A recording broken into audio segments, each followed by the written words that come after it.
Hey everybody, today I have a whole collection of containers to show you. All of these were planted within the last 2 to 6 weeks, and most of them are based on Proven Winners recipes. So these are recipes that you can find on the Proven Winners website to get some inspiration for what you want to plant.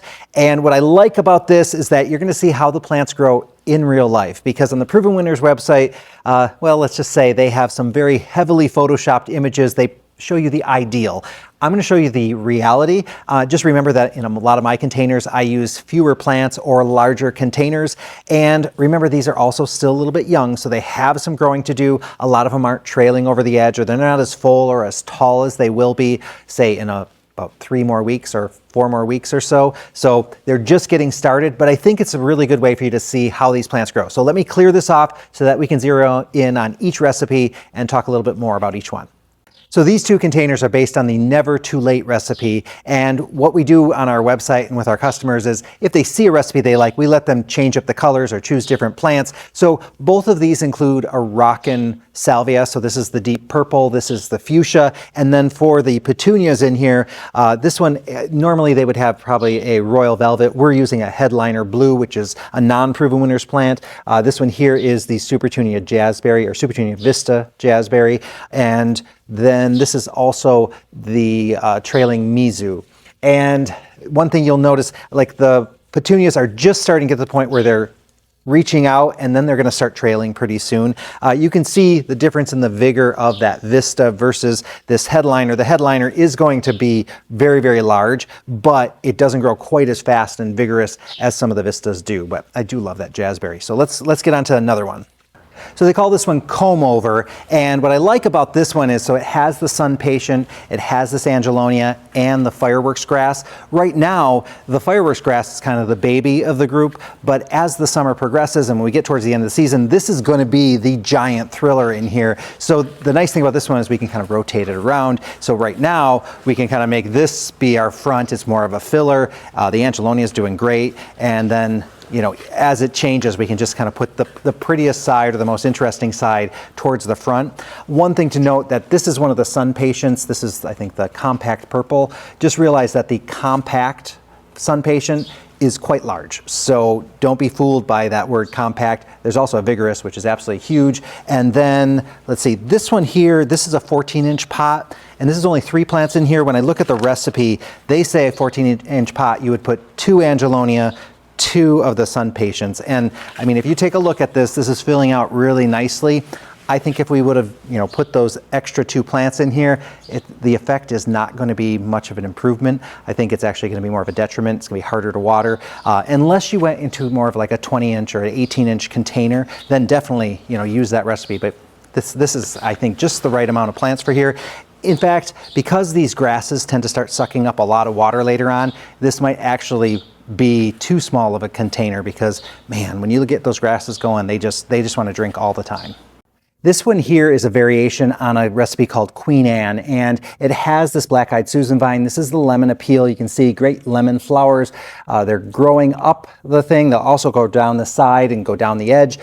This version would normally have 2 different petunias, 2 different colored petunias in here, but we decided to go with Calibrachoas just because it's for a hanging basket. They recommend having 2 of each color of the petunia. That would be 4 plants, a total of 5 in here. And Supertunias that they're recommending are pretty vigorous.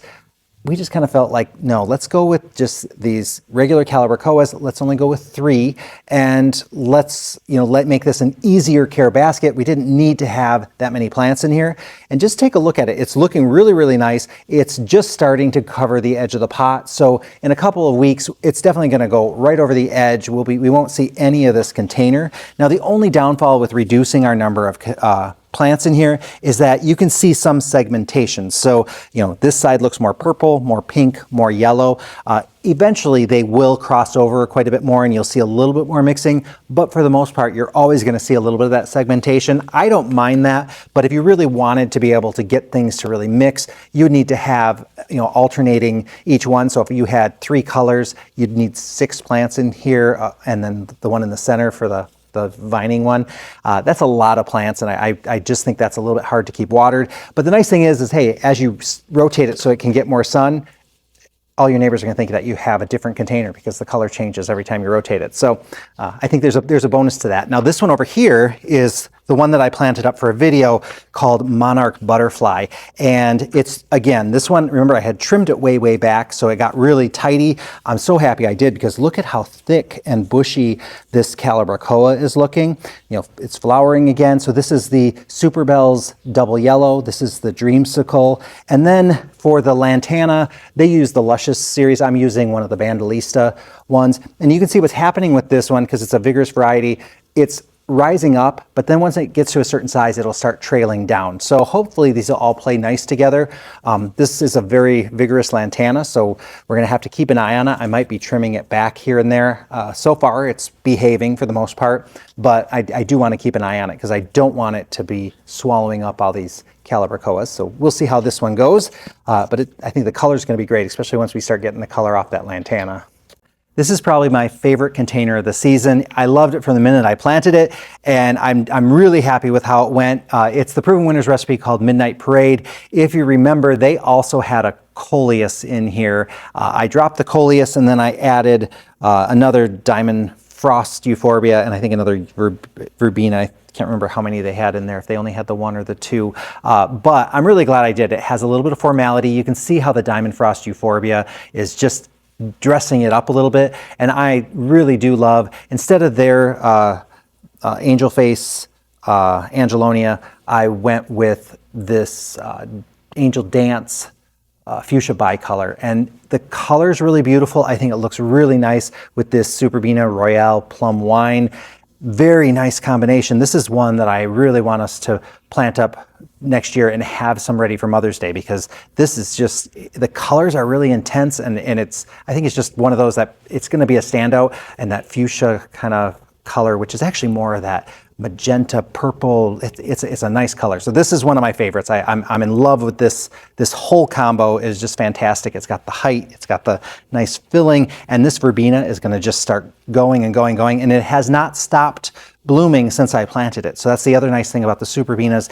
As long as they're getting fertilizer and you're not putting them under any stress with watering, they usually just keep flowering and flowering. They haven't really gotten any cleaning, so I can see some spent blooms, but the new ones are covering them up. So that's one of the things that I love about this particular Verbena as well. So this one definitely wins the award for brightness. This is the one that I had planted up in a previous video. I think it was called like Honeybees or something like that. I can't quite remember what we named it, or what they named it. But I love how this one, like, you get 360 degrees of enjoyment out of it. So this is one of the Helianthus, the branching, reblooming sunflowers. This one is called, Soul Seeker Golden Nectar. So it has that little halo in the flower in the center there, which is really beautiful. This is the Color Blaze Albrighto Coleus. It's just getting its color, it's building up. This one will get nice and big as well. Actually, both these plants are quite large. And then this one here, this is one of the Bandolista Pineapple Lantana. They would have used a Luscious one. So this is just getting to the point where we're going to start seeing it going over the edge. I'm so glad I have just the 3 plants in here. Remember, I was tempted to put a second Lantana in here. It definitely doesn't need it. I think they would just kind of eat each other alive, and I think it would diminish kind of the quality of the plants if we did put it in. So these 3 in here, it's working really well. So I'm happy with it, and I love the fact this is another one where you can kind of just turn them to whatever side's looking good that week or looking the best, and it kind of makes it look like you have a different container out every time, you know, so every week it looks a little bit different. So this one is based on a recipe called Falling Stars, and it has this Calibrachoa, it's the lemon slice, and then some Diamond Frost Euphorbia in there, and it does have 2 Lantana, 1 on each side. It's this kind here, so it hasn't started flowering yet. I can see some flower buds just starting. So imagine these flowers tucked in here. I think it's gonna be beautiful. There are quite a few plants in this one, so we have 1, 2, 3, 4, 5 plants in a 12-inch. That's maxed out for sure. We might find that this one is going to be needing a lot of water later on in the season, but it looks so beautiful. Again, you can see how the Diamond Frost just adds a little bit of flair within the foliage there and really sets off the flowers quite nicely. So it's kind of like got that baby's breath quality. So very, very nice one. Now I'm going to take you in the back. I have some other ones that I'll show you just so you can see kind of the different containers that we have back there, and I can kind of show you how many plants we're putting in some of those. I'll start with these here because these are for a customer who really likes monopot. So just one type of plant in here. So this is the Superbena Royale Plum Wine. She loved that color. And so this is a 20-inch pot and we put 5 plants in here. And that's a lot, but her and her husband are really good about fertilizing and watering. So she's not too worried about getting overwhelmed by it. And it's creating a complete carpet. And you can see lots of new flowers coming. So next week, this thing is going to just be a whole pillow of color.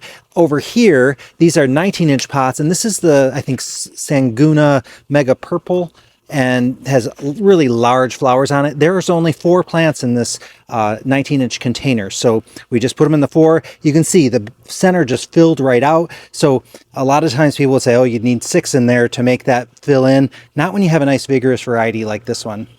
Here's another one you might recognize from my video. This is the Prince Tut grass. This is the Bee's Knees Petunia, the Volcanica Solar Flare Coleus. And this Bee's Knees is looking a little sluggish compared to this one. It's only because it was tucked in here and it wasn't getting quite enough sunlight. So I've moved it out. So over the next couple days it's going to get more light. We're going to see a lot of growth happening there. This one was another one that I had planted up, and this is the one that I think also had like a coleus or something extra in there. I'm so glad I didn't go with more because you can see this is plenty of plants in here. This is the Senecio Angel Wing, so that's going to keep getting bigger and bigger. And then I put 1 of the Supertunia Hoopla Vivid Orchid, and then 2 of the Supertunia Mini Vista. And I probably could have gotten away with only putting 1 and only having 3 plants in here because I think that, what was it? Maybe it was a 14 or a 15-inch pot. And I'm really thrilled to see this one over here. So this one has, this is the Gara. So I talked about Gara in a real recent video. This is more of that Euphorbia. And then there is some Purslane or Portulaca in here. That is going to be open during the daylight. It closes at night and it's getting a little bit late, but that gets really nice size too. But you can see how nice that Gara looks in there. I just had to stop in and say hi to this one here because it has that Calotastic Mango Calibrachoa. I just love the color on that one. And that's in with a Kufia. That's the Vermillionaire. So you can see those nice orange cigar-shaped flowers in there. This is a hummingbird magnet right here. Great one. I've got more containers over there. I'm not going to talk about those today because I'm going to save those for another video. So here's a variation on that Never Too Late recipe that I had shown you earlier. So this one, like the other one, has the Supertunia Vista Jazzberry, also includes that Salvia, the Rockin' Fuchsia, but this one also includes a Kufia. So this is the Sugar Bells. So this is the white Kufia that the hummingbirds love. I just love how it kind of adds a little bit different texture in there. And I know those hummingbirds are going to love it. And since this is a bigger pot, we were able to put a couple more containers in there. I think that one is a 19-inch pot as well. So we have 1, 2, 3, 4, 5 plants. We do have to remember that this Rockin' Fuchsia can get quite huge though, so that can be a beast in some of the containers. This one is such a classic looking one. Has 2 Surefire begonias. You could get away with just putting 1 because those plants get nice and big. And then this is just a Lismachia, the Creeping Jenny, the Goldilocks one. So this is such a nice, easy combination to pop in. Here's another one I love. This is that Selenia Apricot Begonia right alongside the Main Street. I think that's Sunset Boulevard Coleus. There is an Albrido in there as well, and then some of the sweet potato vine. But these colors, they're just so nice and warm, that peachy kind of hue going on. And to be honest with you, I think we probably could have skipped the Albrido, and I think everything would have probably filled in really well as, you know, 2 in this one. It's a big pot, so it can hold it quite a bit. But I think we could, you know, pull off even fewer plants in there. Okay, I better stop showing you because I will just start going through every single container and going on and on and on about each plant. I'll save some for another video. So I will be back and I have more to show you, but I hope this gives you some inspiration and helps you maybe decide what kind of plants you want to use and how many you want to put in a container. And hey, who knows what other ideas you're going to get. Thanks for watching, everybody.